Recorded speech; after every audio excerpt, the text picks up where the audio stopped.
चलतु आज गोटे आम नुआ रेसिपी स्टार्ट करवा। तो आप मार्केट में जब माछ भी आने जी माछ तो निहाती नहीं कि आसबे। तो पित्त टी बाहर करदे से दुकान कहे पित्त बाहर करदेवाई ना आप घर आणिकी पित्त टी बाहर करदे भलसे क्लीन कर धोईदेवे। धोई दे सारापर आप हल्दी लुण देकी भलसे गोलेदेवे। आप निहाती ट्राए करूँ।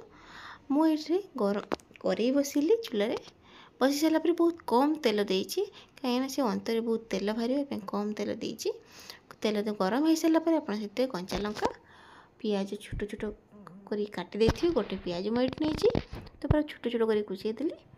कुची दे सारापर आप पियाज टी होगला अदा रसुण पेस्ट बहुत कम मुझे यूज कर भलसे अदा रसुण पेस्ट भाजीगला जिते छिटका फुटका बंद है पर्यंत आप अदा रसुण पेस्ट को भलसे भाजी जापर आसला टी कलर चेंज हो तो आपड़ से मसलाटा होगला आप अंतर जो आप हल्दी लुण दे गुड़ रखिए से अंतर को पकई देकी भलसे भाजीदेवे।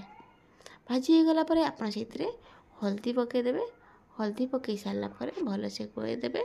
देख पार्थ भलसे भाजी होगला भाजुचे टे आसला आम सब ये यूज करवा पाउडर घरोई पाउडर आप मार्केट कि धनिया पाउडर जीरा पाउडर लंका चिली पाउडर भी यूज कर सब होममेड घरे तैयारी करी पाउडर मुझे घरे पाउडर यूज कर भाजी देख के तेल बाहर तो ये आलू छोट छोट कर आलू काटी देती आ बैगण को टिके आलू टे बड़ साइज कर काटी ना बैगण टी सीझी जाइए आलू सीझी नए आप बैगण को बड़ काटे और आलू को पूरा छोट छोट कर काटिदेव कहीं आलूटा सीझला जाए बैगणटा भी सीझ लास्ट को आम टमाटो पकईदे पकई देकी भलसे गोलेदेवे आ टेस्ट अनुसार आप लुण पकड़े कहीं आम अंतर जो लुण गोलैते से अनुसार आप लुण टी टेस्ट अनुसार पकड़े पकई सारापर आप ढांकणा देदेवे।